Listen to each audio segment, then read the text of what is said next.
Today on Blue 58, running back is one of the purest and most exciting positions in all of football, and scouting that position, at least as far as the NFL draft goes, often just comes down to watching some crazy athletes do crazy things.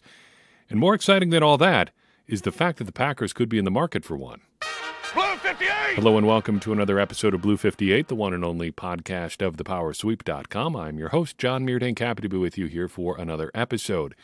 Yes, we were talking running backs today in the NFL draft, and there are a fair number of them that I could see the Packers being interested in, or at least I think are worth talking about as far as the Packers' needs at the position this year. But first, we need to get caught up on some free agency moves. I don't want to talk about the guys that are leaving the Packers because I don't think it makes a whole lot of difference one way or another. But they've made three noteworthy moves bringing guys back since we were last together. Rudy Ford is back. Another safety. Rich Bisaccia loves his safeties. Obviously, some special teams value there. I think overall you're looking at kind of the poor man's Keyshawn Nixon here. 442 snaps on defense for the Packers in 2022. Another 108 on special teams. Basically, he's going to give you some quality special teams reps, and if you need him to fill in at safety now and then, he can do that too. And for a while, he was pretty good there at safety. Then it kind of tailed off a little bit, as these things do from time to time, but he can at least give you non-terrible reps on defense, which is pretty good for what you're going to be paying him. Corey Ballentine is back as well. He is the more exclusively special teams version of the Rudy Ford, Keyshawn Nixon sort of person. 106 snaps on special teams, a negligible amount on defense. He has some kick return ability. He can run like the wind. He's a nice guy to have around. Finally, another athlete joins the Packers' defensive secondary and their special teams unit. The Packers signed outside free agent Tarvarius Moore, 6'2", 200 pounds or so, 2018 third-round pick by the San Francisco 49ers. They took him 95th overall, just 7 picks after the Packers took Oren Burks. And, of course, the Packers traded up to get Oren Burks in that draft as well. Hardcore special teamer. He has never played fewer than 222 snaps on defense in a season where he's been healthy, and that is a key distinction here, as we will talk about here in a second. He also played 540 snaps for the 49ers on defense in 2020. It looked like he was on his way to a bigger role, but in the 2021 preseason, he ruptured his Achilles, wiping out all of his 2021 season. And for my money, I know I've said this before, but I know you can say you tore your Achilles. Saying something ruptured inside your body always sounds so much worse. Kind of unique to the Achilles tendon, unless I guess your appendix is rupturing. I guess that can happen too, but rupture just always sounds so much worse than just a tear. Either way, I wouldn't want it to happen to me. And it looks like he was able to more or less get back almost all the way. He came back and played in 13 games for the 49ers last year. Just 41 snaps on defense, was back to his mainly special teams role. When he does play defense, he is primarily a deep safety. Looking at his 2020 season where he was on the field the most, he doesn't do a whole ton in the box or in the slot. He only played 88 slot snaps in 2020. I would think of him basically as another Rudy Ford. You're looking at special teams value here, some spot snaps in the secondary. That's what the Packers have done so far in free agency. If you believe Sporting News, for whatever that publication is still worth in 2023, the Packers are having the worst go-round in free agency of anybody. I don't know how you really measure that. Do you just say they spent the least money, while the Bears, who I guess are winning free agency, are spending the most money? It kind of is going to depend on how they do on the field, isn't it? Anyway, winning stuff in March, I guess, is not super helpful, and I guess losing stuff in March, even if the Packers are losing free agency, shouldn't be considered all that bad either. Plus, the Packers still have one pretty noteworthy move hanging around out there. You may have heard of what's going on with Aaron Rodgers. We will not dive into that today. Really, nothing has changed, I guess, since the last time we talked, and I guess nothing is going to change as we move forward, it seems, for the foreseeable future, because this looks like it could drag on for a while, while also feeling like it could be consummated at any moment. Fun time to be a Packers fan. Meanwhile, the NFL Draft, our position-by-position preview, takes us to running back this time around. How do you find a good one? Well, it's pretty simple, at least relative to the other positions that we talk about. Running back is like the extremely extremely simplified version of scouting edge rushers. There's a pretty strong correlation with edge rushers between athleticism in college and how they're going to perform in the NFL. Basically, you need to have a guy who's a certain level of athletic, or he's just not going to get on the field. He's not going to be able to compete against NFL linemen. You also want guys that are fairly productive in certain specific ways, and if you can find guys that check those boxes, you've got something that is worth looking at. Running back is similar to that, but even more simple. You're looking for, at least as far as athleticism goes, I think basically hot rods here. Overall, you want a good athlete, but also in some specific ways.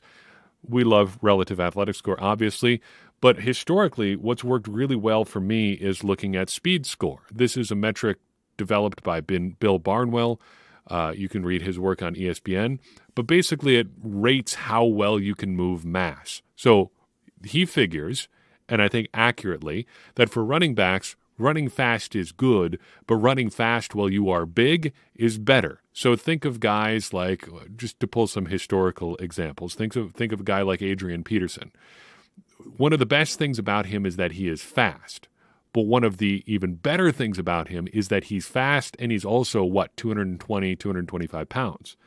A lot of guys can be fast. Think about how he compares to a great running back like Chris Johnson from the earlier 2000s.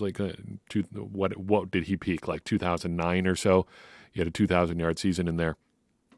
But Chris Johnson, incredibly fast, but very, very willowy. He cannot absorb contact the same way a guy like Adrian Peterson can, and thus Peterson, maybe not a perfect example because he's basically a historical aberration how long he played in the way that he played, but he held up a lot longer than Chris Johnson did.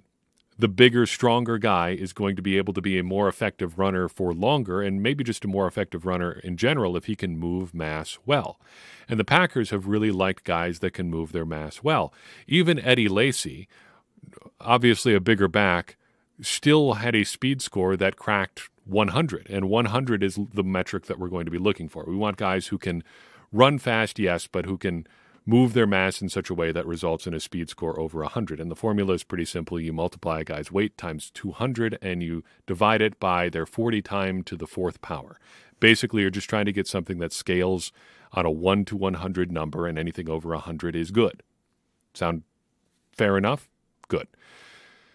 Productivity, then. How do we measure that? This is a very, very low bar, I feel. But there has been some evidence of statistical correlation between how many touchdowns you're scoring on average per game in college and how well you end up doing at the professional level. Weak correlation. But as far as the metrics go for college players, that is about as simple as it gets. Now, you can get into elusivity and tackle breaking and things like that. Without driving into those advanced numbers and stuff like that, I just wanted something really basic, so we're going to look at how many touchdowns you are scoring per game in your college career. Basically figuring if you're a good running back who plays a lot, you should get to the end zone a fair amount. So we're looking for guys that between rushing and passing or rushing and receiving touchdowns averaged at least 0.75 touchdowns per game in college. Pretty low bar. But also to get to our tier 1 level of running backs, we're looking for guys that are involved in the passing game. I want a guy who can average at least 1 catch per game over the course of his college career. And you'd actually be surprised how few guys manage to make this. Or maybe flipping it around a little bit, you might be surprised how many guys only finish their college career with like 15 catches or something like that. I don't have the full list of numbers from guys that I was looking at today in front of me, but I found one prospect who played something like 30 to 35 college games and finished his career with like 12 catches. I don't know how that's even possible. I don't know how a guy ends up as a good enough athlete to be a running back at a major college program, but only is able to catch a dozen passes over the course of his career. I understand that different offenses do different things with their backs, but you'd just think you'd be, as often as you need to be out there as a high-end running back, you'd think you'd catch like 20 balls by accident over the course of 4 years, or even 2 years, or 3 years. That's not that many. Averaging 1 catch per game should not be that hard. So set a pretty low bar here. We're looking for guys that check all of these boxes. Basically, it boils down to having a high bar for athleticism and a medium bar for productivity. So, our 3 tiers. We've got our guys who are the whole package, guys that have some things, and then guys who are just athletes. So tier 1 is going to be guys that meet the speed score requirement that we want, a speed score of 100 or better, scored 0.75 touchdowns or more per game, and averaged 1 or more catches per game. Tier 2 is going to be a speed score of 100 plus, and 1 catch per game. I figure if I'm going to take out one productivity measure, it's going to be the touchdowns per game. I still want guys that can catch the ball, even if they don't get to the end zone as often. And then tier 3 is guys that are just athletes. I call it the monster tier because we take out every bit of productivity here, but we raise the requirements for the athleticism. We want guys that have a relative athletic score of 9 or better for this tier, and then a speed score of 110 or better. So we're actually going to look through all of these tiers today for running backs because I don't think we need to dive too deeply on individual running backs. I want to mention something about just about everyone that I think could be of interest to the Packers or could be of interest generally, maybe not specifically to the Packers because we're trying to get a good look at the overall quality of the class here too. So let's take a look at them. Before we do that, I want to just take a second and ask you to think about the NCAA tournament, if you've been watching any of that. Men, women, doesn't make a difference. Have you noticed ads for gambling? There's a lot of them, aren't there? There's a reason for that. If you want to advertise to sports audiences in 2023, that is basically all you can advertise that cuts across basically all sectors of your potential audience. And I know this because when I get pitches about advertising on Blue 58 and on the powersweep.com, 95% of them are either for explicitly focused gambling sites or gambling-related content. And that is a big reason that I never want to do ads on Blue 58 or on the powersweep.com because I'm just not interested in bogging you down with more stuff like that. Now, I have some reservations about gambling in general. If it's something that you enjoy, that's fine, but it's not something that I want to bring into your experience listening to this show. I don't think that having ads, especially ads for stuff like that, is going to enhance your experience at all, which is why I like to focus more on something like Patreon. Patreon.com/thepowersweep is where you can support the show, help us to continue to keep this show going and make it as good as it can possibly be without ad money and without the maybe gambling-focused content that would come with it. I think that's a fair way of doing this, and I think it helps you out, too, by enhancing your overall listening experience. Today, I'd like to shout out Patreon supporters Dan Bonk, Alex Gable, and Brent Katz. All of them started supporting Blue 58 in 2022, so they've been here for a while. And if you support us that way, you get access to our Discord server, which is especially good this time of year because you get to talk with some of these sharp draft analysts that we have working in our Blue 58 community. Some really sharp people out there who do a lot of interesting work on the draft on their own, and being able to talk with them is one of the things I enjoy about this time of the year the most. So help us continue to make Blue 58. Keep the gambling content out of your ears. Just one more repetitive ad for DraftKings or FanDuel or something like that you won't have to hear, and get access to a great community. Seems like 3 wins for you. Seems like a couple wins for me too. Seems like a fair trade. Let's talk about running backs. Tier 1 guys, really exciting this year. The running back list starts just about everywhere with Bijan Robinson out of Texas. 6 feet tall, 220 pounds, got the whole package. He was productive, averaged nearly 2 catches per game over 31 college games, 41 total touchdowns, very athletic, great size. Pro Football Focus calls him the best running back prospect since Saquon Barkley. Watching him play, I don't think he looks like Saquon Barkley. This is not to say he will have the career of this guy, but watching him run, he reminds me of LaDainian Tomlinson a bit because he's plenty of fast, but he's not just fast. He is as smooth as you could possibly imagine a running back being. Just glides around guys. They fall off of him. And he looks like one of those players, one of those rare players who just nobody can ever get a clean hit on. He just has such good balance, such good awareness of where he is on the field and where he is in relativity to everyone else on the field. Just no one is going to get a clean shot at him. If I had to take a running back and I had the opportunity to pick him, it would be hard to stay away from Bijan Robinson at almost any point in the draft. Now, if you're talking like top 5, top 10, that would be a lot. but it seems like he is the kind of back who could almost justify that kind of price here in 2023. He's got it all, and it looks like he is going to be a really, really special player in the NFL and a really fun guy to watch for a long, long time. The next guy on my list is Devon Achane from Texas A&M. Now, if Bijan Robinson is the stereotypical, well-constructed running back, Achane is a little bit different. 5'9", 185 pounds by his listed weight, according to the database that we used. Speed Score normally wouldn't like a guy that small, because if that number is all about moving mass, he doesn't have a whole lot of mass to move. So why does he get into our numbers? Well, he ran a 4.32. That is why. That'll get you on just about anybody's radar, no matter how much weight you are moving. He is small, and I think that is a concern, particularly for the Packers. Specifically, I guess we should try to get away from the word particular there, as I tripped over it 2 or 3 times. But specifically because I think his size contributes to him being a very poor pass blocker, like single-digit ratings from Pro Football Focus in a lot of games this last season.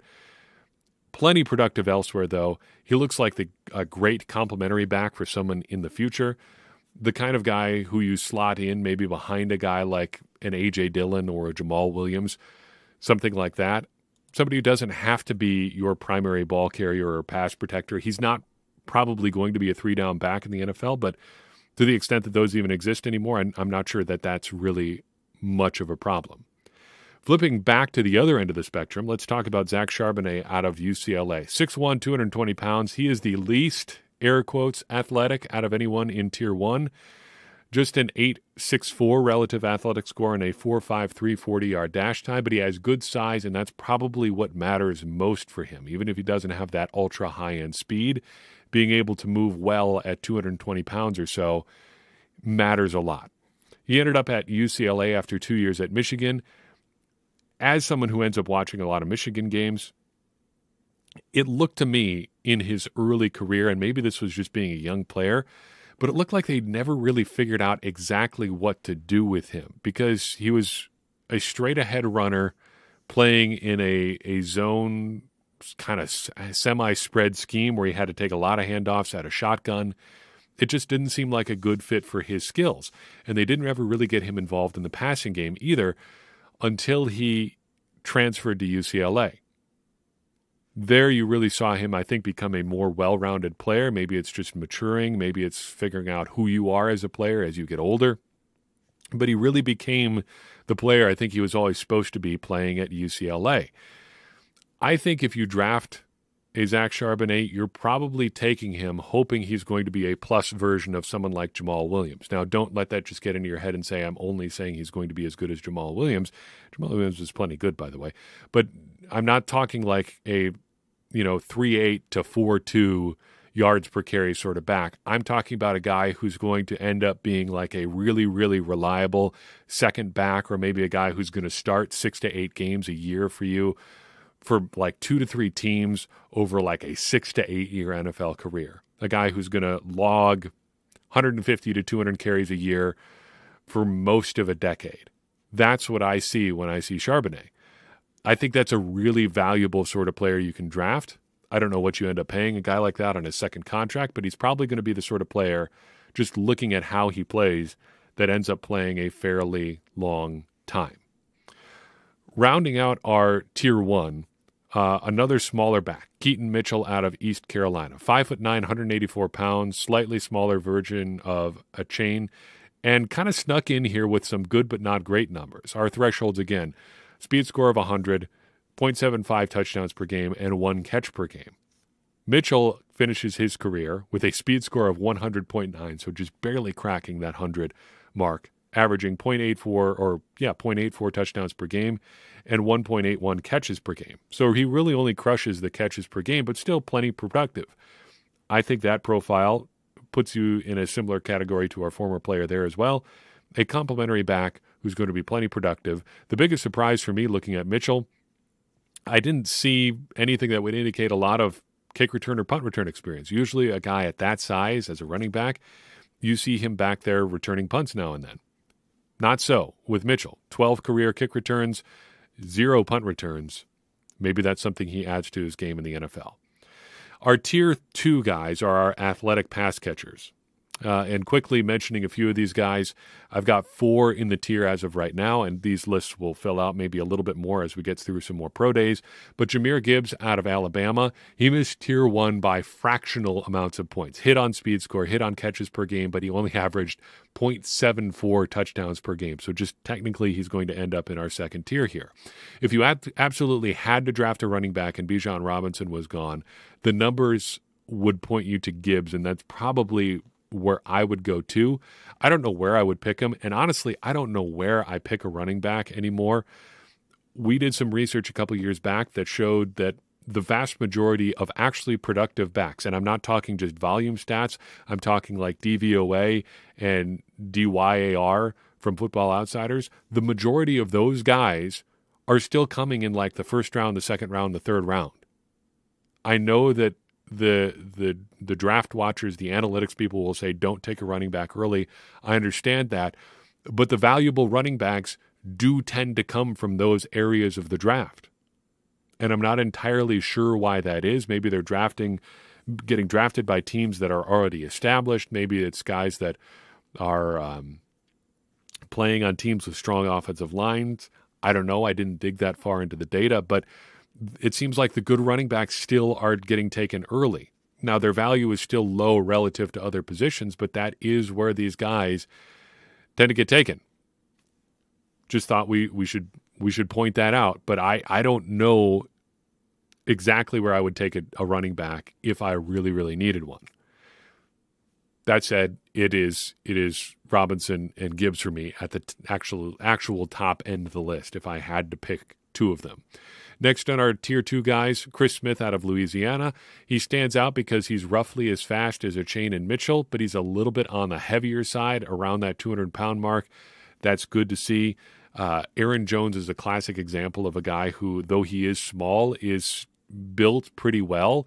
His combine numbers, his combine weight was 208 pounds. I don't know if he's actually that heavy. I don't know if he was just heavy that day. I guess he probably doesn't weigh 208 pounds now. But when he ran, that was the number he weighed. Chris Smith is another player kind of in that same sort of category. Chase Brown out of Illinois is a guy the numbers point to, but he doesn't really do it for me. He's a bit of a fumbler, overall fairly productive. If there's one thing that you might want to be a little bit concerned about, it's probably fumbling at the college level because it's not going to get any easier in the NFL. Finally, in Tier 2, I think we need to mention Evan Hull out of Northwestern. He's a bit of an odd comp for this podcast in particular because the guy he reminds me of the most is Max Borghi from Washington State. I think it was last year. I didn't actually look up the number or the year he was drafted. But Borghi was a great athlete who played in a spread scheme, who piled up just a ton of catches over his time there. Hull is not the receiver that Borghi was. In fact, Borghi, I believe, actually switched from receiver at one point. I don't know that for sure. Don't quote me on it. It doesn't really matter. He's a draft prospect who went low and went actually undrafted and has bounced around the league, so I don't think anybody is really going to get too hung up on that. But Hull is in that sort of same vein. The asterisk here comes from the fact that 14 of his 94 career receptions came in a single game. So while he does have some good overall volume numbers, 14 of them, well over 10%, came from one single game. So I don't know how you really are going to categorize him as a receiver. Still, that's going to be well above the threshold to meet the 1 per game for his career criteria that we talk about. He's still probably a pretty good receiver. Our Tier 3 guys, absolute athletic monsters, speed scores of 110 or more, relative athletic score of 9 or more. We got 1 this year, just 1. Deneric Prince out of Tulsa. 6 feet tall, 215 pounds, really just looks like a great tester. Very, very leggy running back. If you watch him play, to me, he reminds me of a middle distance track athlete. The ways those guys are still pretty muscular, but long limbed and long striders when they run. We had some pretty good results from this tier last year. Isaiah Pacheco who ended up being a key player for the Chiefs in their Super Bowl run this past year, fell into this group. Ended up being a late-round pick, but the Chiefs got themselves a good one and a guy who could really produce. I think this is a good way of finding value late in the draft. Just look for these guys that are just incredible, incredible athletes. Even if they haven't really produced, you can't argue with that kind of athleticism. And this year's class features Mr. Prince all by himself. Finally, there's one other running back who is just so close on a couple of our numbers without making the cut that I felt we should at least talk about him here for a second. It's Tyjae Spears out of Tulane. He gets knocked out of our overall rubric for actually really just one reason. He's light. He ran well, a 4.47 at his pro day, but he's only 195 pounds, which puts his speed score under 100. Other than that, he's basically got it all. Scores a lot, catches a lot of passes. He looks a lot like Aaron Jones. And as we mentioned earlier, Jones ran in the 4.4 range at 208 pounds. That put him well into the categories that we would be looking at, well into the level of player that we'd be looking at. I think this is a similar sort of player. Spears is a little bit on the smaller side, but he's shifty in a way that Jones is shifty. He reminds me a little bit of the player, the sort of player that we talked about with Bijan Robinson, just that guy who always seems to manage to avoid taking the big hit, which is a crucial skill, especially as a smaller running back, and something that I think Aaron Jones has too. Even if he's going through the middle of the offensive line, he manages to avoid getting rung up.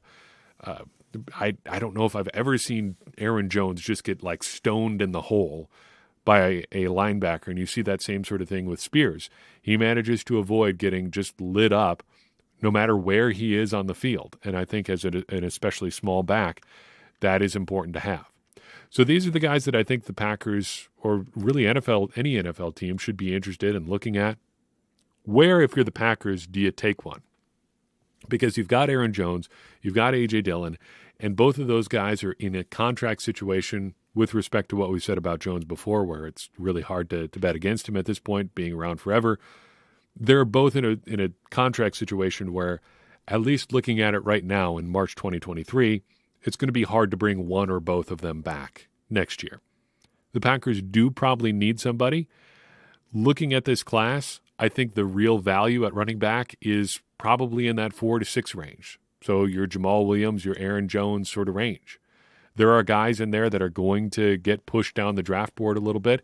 You might have to make some compromises on size a little bit, but at least as far as 2023 goes, you should be able to find a guy who slots into your backfield in a complementary role and will be around under team control for 2 or 3 years beyond when Aaron Jones and A.J. Dillon have to head off to greener pastures elsewhere. I think that's where the Packers should be looking. I think there's guys that are going to be there, and I think there are quite a few good, or at the very least interesting players available at the running back position throughout this year's draft. That's all I've got for you in this episode of Blue 58. I appreciate you tuning in. I would appreciate it even more if you would take a second and share this episode with someone you think would enjoy it. That's going to help more people find the show and get more people involved in this conversation you and I are having about the Green Bay Packers, which in turn is going to help all of us, me included, become smarter Packers fans. And as I always say, smarter Packers fans are better Packers fans, and better Packers fans are what we all want to be. I'm your host, John Meerdink. We'll see you next time on Blue 58.